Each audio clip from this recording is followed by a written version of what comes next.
여러분 인사드리겠습니다. 반갑습니다. 반갑습니다. 제가 작년 4월 달에 왔고 또 이렇게 뵙게 되어서 반갑습니다.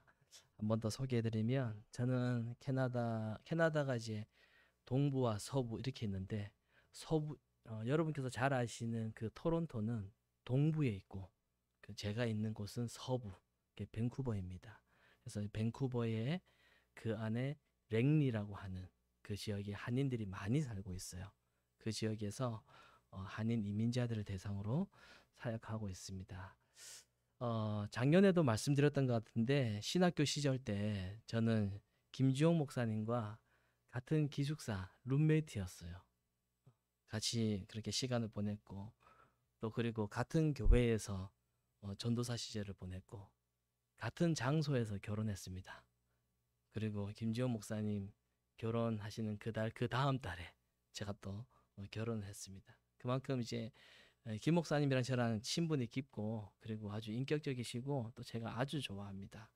그래서 제가 잘 따르고 또 많이 평소에도 목회하다가 힘든 일 어려운 일 있을 때마다 제가 전화드려서 제가 도움도 많이 청하고 또 기도 부탁드리고 그렇게 제가 한국에 올 때마다 초청해 주시고 또 이렇게 여러분과 말씀으로 교제할 수 있도록 허락해 주셔서 감사드립니다.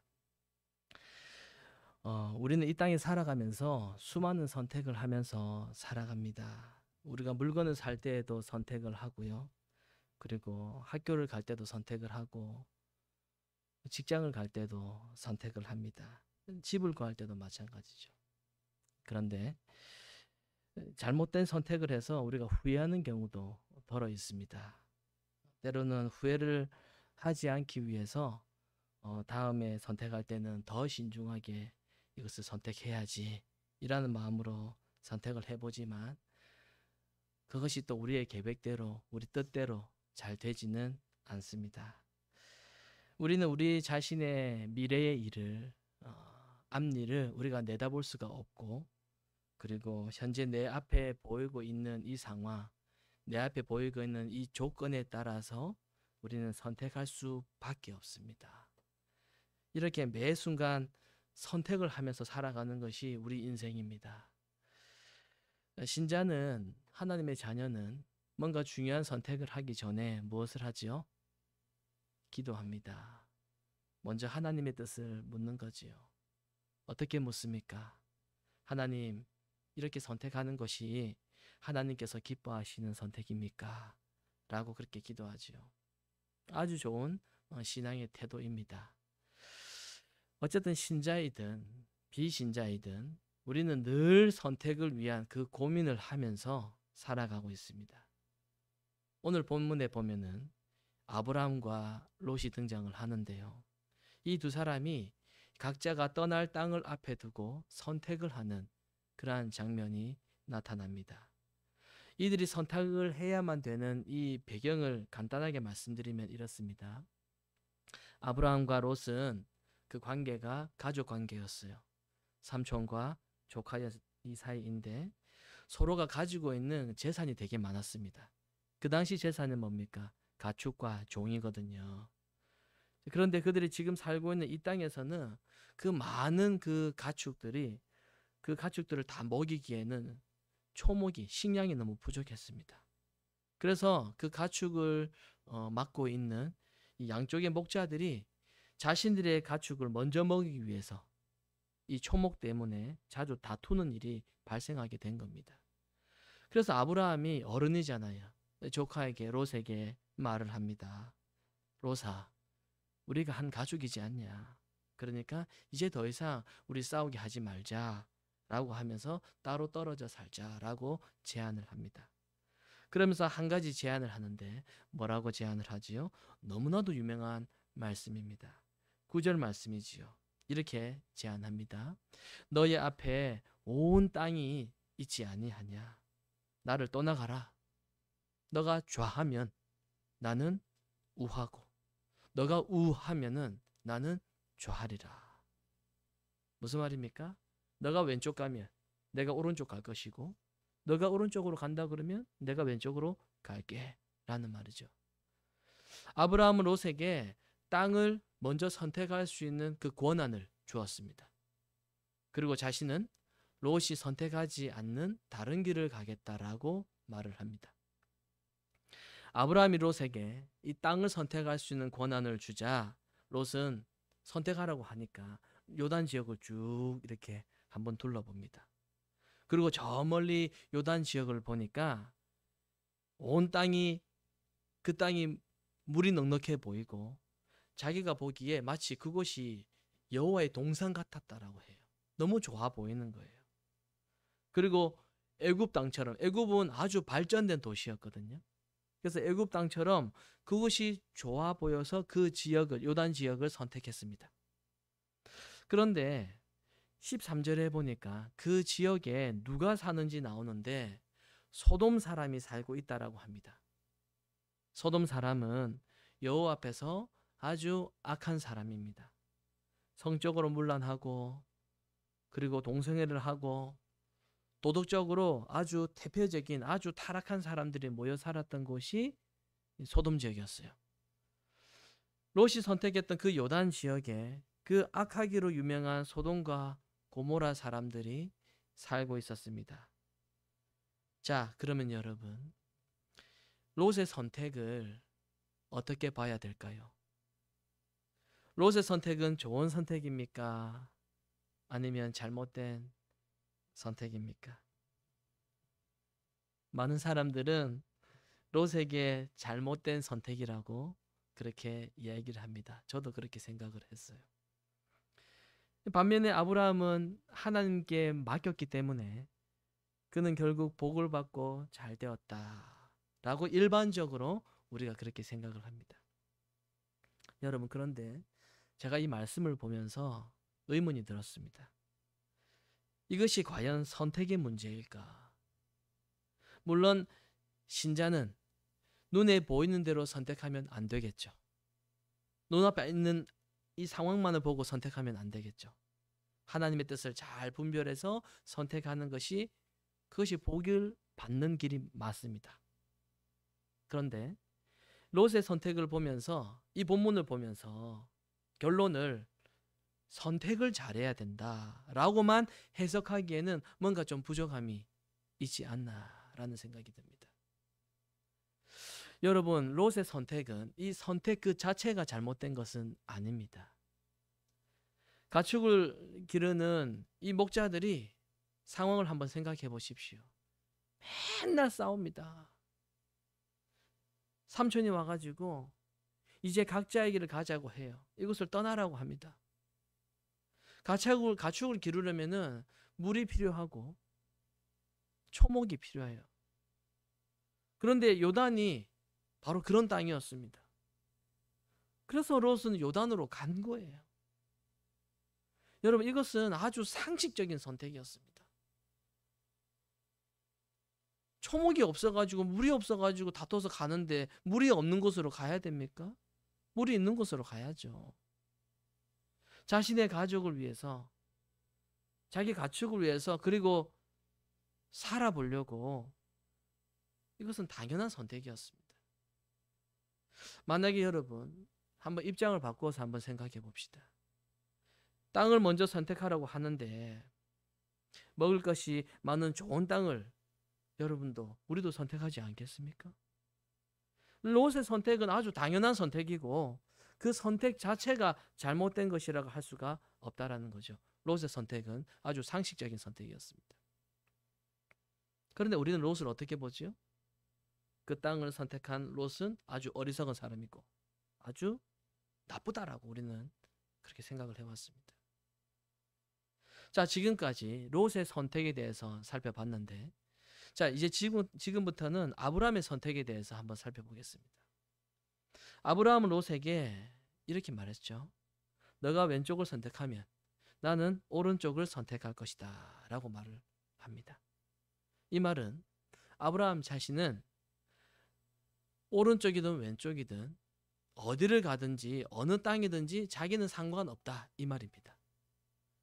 물론 롯이 요단 지역을 롯이 먼저 선택을 했기 때문에 자기는 가나안에 머무르게 되었지만은 아브라함은 이 롯이 요단을 선택할 줄 몰랐어요. 롯이 가나안을 선택할 수도 있지 않습니까? 몰랐다라는 거예요. 그저 자신은 어느 땅으로 가든지 상관없다라는 겁니다. 롯이 가나안을 선택해서 자기가 다른 곳으로도 갈 수 있다라는 거예요. 괜찮다라는 겁니다. 자, 그렇다면은 왜 아브라함은 롯에게 왜 선택권을 먼저 주었을까요?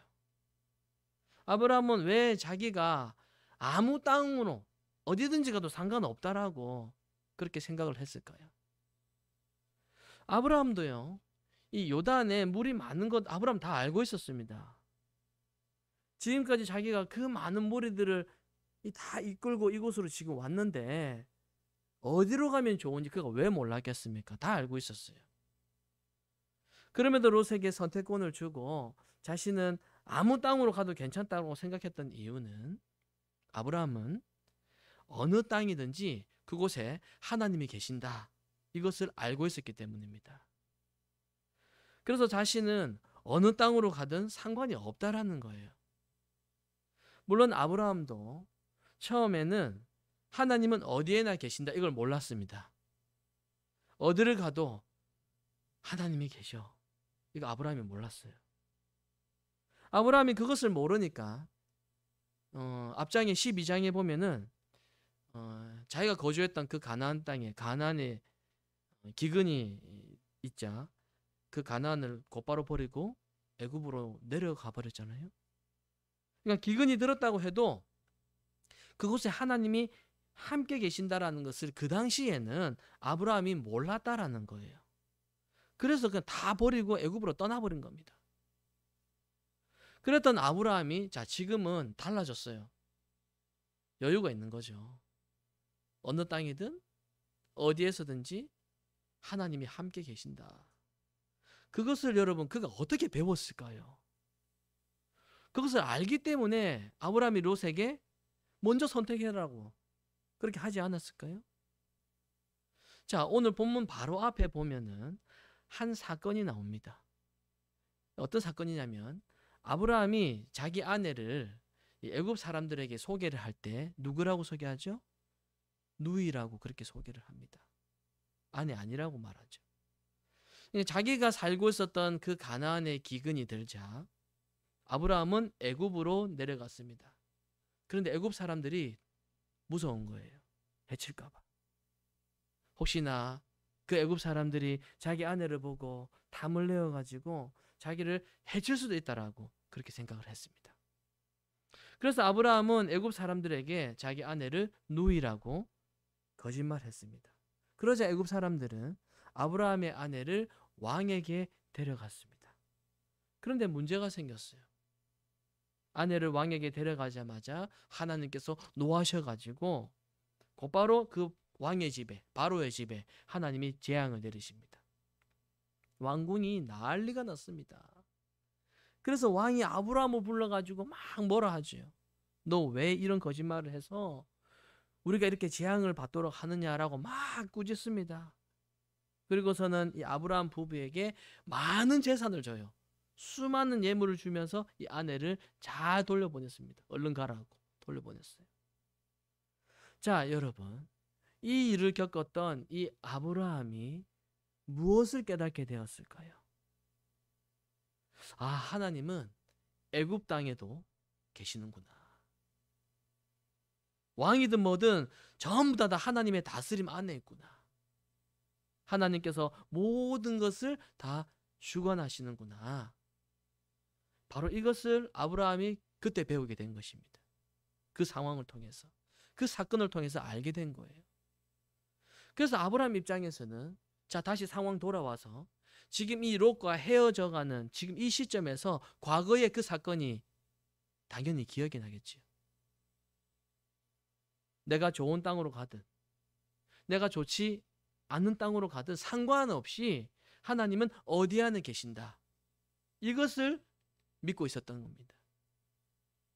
살기 좋은 땅이라고 해서 하나님이 계시고 먹고 살기 어려운 땅이라고 해서 하나님이 안 계시는 그런 것이 아니라는 거예요. 아브라함은 아내를 속였던 그 사건을 통해서 확실하게 이것을 배울 수 있었던 겁니다. 여러분, 반면에 롯이 깨닫지 못한 것이 있었어요. 하나님은 어디에나 계신다? 이걸 모릅니다.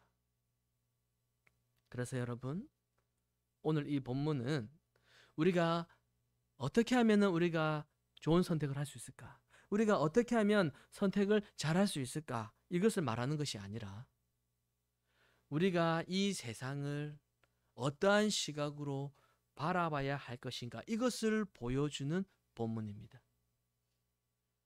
아브라함은 아내의 그 사건을 통해서 하나님은 어디에나 계신다라는 것을 배우게 되었어요. 어느 땅이든 하나님이 계신다. 너가 이쪽을 택하든 너가 저쪽을 택하든 어디든지 하나님은 계시기 때문에 나는 아무런 상관이 없어. 오늘 본문에 나타난 바로 이 아브라함의 모습은 과거의 아브라함의 모습과는 너무나도 달라진 모습이었습니다. 이게 바로 아브라함이 이 세상을 바라보는 변화된 시각이었습니다. 여러분, 우리가 이러한 시각, 하나님이 어디에나 계신다 라고 하는 이 시각으로 세상을 바라보게 되면은 여러분, 우리 앞에 놓여있는 이 선택이라는 것도 우리가 그렇게 얼매일 필요가 없습니다. 어느 직장으로 가든지 어느 곳으로 가든지 어디를 가든지 하나님께서 계시는 거예요. 중요한 것은 그 이유가 중요한 겁니다. 선택한 그 이유가 중요하다라는 거죠. 롯의 잘못은요, 선택, 요단 지역 선택한 거, 물 많은데 선택한 거, 그 선택 자체가 잘못된 것이 아니라 그의 잘못은 요단으로 들어간 그 이후의 삶, 그게 바로 롯의 잘못이었습니다. 그 땅에 들어간 뒤에 잘못한 거죠. 11절 말씀에 보면 이렇게 말씀합니다. 롯이 요단 온 지역을 선택하고 동쪽으로 옮겼다라고 합니다. 우선 동쪽으로 옮깁니다. 그리고 12절에 보면은 롯이 그 지역의 도시에 머무르며 그 장막을 또 옮겨가지고 어디까지 갔다고요? 소돔까지 갔다라고 이야기를 합니다. 그리고 13절에는 소돔 사람은 여호와 앞에서 악하며 큰 죄인이었더라 이렇게 말씀합니다. 자, 그러니까 롯은 소돔 사람들이 살고 있는 지역까지 점점 더 들어가게 되는데 그렇게 막 움직여서 들어가면서도 소돔 사람들이 그곳에서 하고 있었던 그 죄악이 무엇인지를 신경 쓰지 않았습니다. 어떤 죄악인지 별로 관심이 없어요. 분명히 그곳 사람들은 악하고 큰 죄인이었다고 이 말씀에 나와 있잖아요. 얼마나 나쁜 행동을 많이 했겠습니까? 롯의 눈에는 그게 보이지가 않는 겁니다. 뭐가 잘못되었는지, 뭐가 죄인지를 모르는 겁니다. 점점 더 들어가고 있는 거예요. 이 롯에게는 그저 그 소돔 사람들이 굉장히 그 도시가 문란하고 굉장히 발전했거든요. 그 소돔 사람들의 풍요로움, 막 비싸고 좋고 고급스럽고 화려한 거, 그런 것만 눈에 들어오는 겁니다. 계속 그 안으로 들어가고 싶은 거예요. 이 롯이 막 시골에 살다 와가지고 여기 오니까 풍요롭고 세련되고 그 자유로운 그 문화적으로 개방되어 있는 그런 삶이 부러워가지고 계속해서 그 소돔까지 들어가고 또 들어가게 된 것입니다. 롯은 어디에도 하나님이 계신다라는 것을 생각하지 않았습니다. 몰라요. 만약에 그 소돔에도 하나님이 계신다라고 생각을 했다면, 그가 조금이라도 하나님을 의식했다면은 그가 어떻게 했겠습니까? 그 소돔의 이 죄악을 보면서 마음이 불편했겠죠. 들어가면서 이건 아닌데 마음이 불편했겠죠. 하나님이 계신다라는 의식을 하고 있었다면은 하나님께서 이런 모습을 기뻐하지 않으신다. 이건 아닌 것 같아. 그렇게 생각했겠죠. 그러면 소돔 깊숙이 들어가지도 않았을 겁니다. 여기서도 물 먹일 수 있는데. 그런데 롯은 전혀 그런 생각을 하지 않았습니다. 풍요로운 모습, 애국과는 비교할 수 없는 그 세련된 문화, 거기에만 자기 마음을 두었습니다. 그리고 그들의 삶의 방식에 어울리고 싶어가지고, 같이 들어가고 싶어가지고, 그런 삶을 자신도 누리고 싶어가지고 소돔의 그 세계로 점점 더 들어가게 되는 것입니다. 그게 바로 롯의 잘못이었습니다. 하나님을 의식하지 않는 삶이었어요. 여러분, 우리가 이 땅에 살아가면서 많은 사람들이 중요한 일을 앞두고 기도합니다. 이쪽을 선택할까요? 저쪽을 선택할까요? 왜 그렇게 기도합니까? 왜 기도하지요? 기도 응답 받고 그것을 선택하면 성공할 것이라는 기대가 있기 때문입니다. 하나님이 선택하게 하시면, 기도해서 이것을 선택하면은 이 일이 잘 되겠지, 이렇게 생각을 하기 때문에 물어보는 거예요. 왜 물어보는 겁니까? 잘 되는 걸 기대하기 때문에 물어보는 거죠. 여러분, 인간은 결국 자기가 잘 되는 것이 제일 중요합니다. 사람은 그런 존재예요. 하나님의 영광, 하나님의 기쁨, 여러분, 인간은 사실은 그것을 찾지 않는 존재입니다. 하나님 어디로 가야지 내가 잘 됩니까? 여러분, 그것은 하나님을 점쟁이로 생각하는 것과 똑같습니다. 사람들이 점쟁이 찾아가서 물어보잖아요. 내가 어디로 갈까요? 내가 무엇을 선택할까요? 내가 이 남자와 결혼하면 잘 살 수 있겠습니까? 물어보지 않습니까? 여러분, 이것과 똑같은 거예요. 인간은 하나님의 뜻과 하나님의 인도하심보다는, 인간은 내가 잘 되는 것에 관심을 두기 때문에 우리의 생각이 늘 그런 쪽으로 흘러가게 되는 겁니다. 여러분, 우리가 정말로 잘 되는 것이 무엇입니까? 그것은 어떠한 상황 속에서도 하나님을 알아가는 것, 바로 그 자체입니다. 어떠한 환경 속에서도. 아브라함이 애굽에서 자기 아내를 누이라고 말했던 그 거짓말하는 그 사건을 통해서 그가 알게 된 게 있잖아요. 하나님이 누구신지 그때 알게 되었습니다. 그것이 하나님께서 허락하신 은혜였습니다. 하나님이 어떤 분이신지를 가르쳐 주신 거예요. 그 상황 속에서. 그래서 우리가 어떠한 상황 속에 있든지, 어떠한 환경 속에 있든지, 어떠한 일 우리가 맞닥뜨리게 되든지, 그 일이 잘 해결된 이 문제보다 더 중요한 것은 그 상황 속에서 하나님을 알아가는 것이, 그것이 가장 잘 되는 것임을 믿으시길 바랍니다. 사랑하는 세움교회 성도 여러분, 롯이 소돔으로 가게 된 이유는 물이 넉넉하고 풍요롭게 보였기 때문입니다. 이처럼 사람이 하나님을 모르면서 하나님을 생각하지 않으면은 늘 사람은 이 눈에 보이는 것을 기준으로 살아가게 되어 있습니다. 그러나 하나님을 알게 되면은 그때부터는 새로운 기준이 생기게 됩니다. 그게 뭡니까? 하나님은 어디에나 계신다. 하나님이 다스리시고 하나님이 이루신다.